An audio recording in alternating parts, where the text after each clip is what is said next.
দেশে প্রবাসে বসে যে যেখান থেকে আমার এই ভিডিওটি দেখতেছেন সকলকে জানাই ধন্যবাদ ও আন্তরিক অভিনন্দন। আজকের ভিডিওতে দেখানো হবে ডিজিটাল বাংলাদেশের গ্রামীণ সড়ক ও যোগাযোগ ব্যবস্থা। আশা করি পুরো ভিডিওটা জুড়ে আপনারা আমার সাথেই থাকবেন এবং চ্যানেলটি সাবস্ক্রাইব করবেন। দেশের অর্থ সামাজিক উন্নয়নে একটি দক্ষ পরিবহন ও যোগাযোগ ব্যবস্থার ভূমিকা অত্যন্ত গুরুত্বপূর্ণ।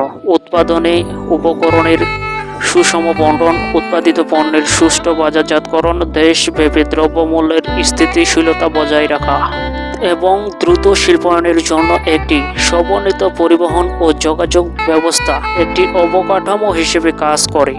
সর্বোপরি বর্তমান বিশ্বায়ন ও বাজার অর্থনীতির প্রেক্ষাপটে আন্তর্জাতিক পরিবহন ও যোগাযোগ নেটওয়ার্কের সাথে বাংলাদেশের সংযোগ স্থাপন করা একান্তই জরুরি। উন্নত যোগাযোগ ব্যবস্থা ছাড়া আধুনিক বিশ্বের সাথে অর্থনৈতিক কর্মকাণ্ডগুলো তাল মিলিয়ে চলা কঠিন।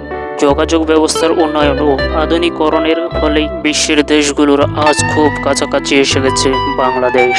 সড়ক যোগাযোগ বাংলাদেশের গণপরিবহনের প্রধান মাধ্যম।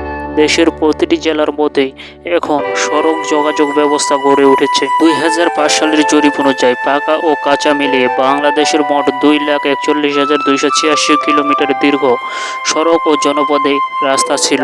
সড়ক পথে বাস, মিনিবাস, ট্রাক, লরি, মোটরগাড়ি, টেম্পু সহ অন্যান্য যন্ত্রচালিত যানবাহন চলাচল করে। তাছাড়াও রিক্সা ও অন্যান্য মানুষ চালিত যান শহর ও গ্রামের সঙ্গে চলাচল করে।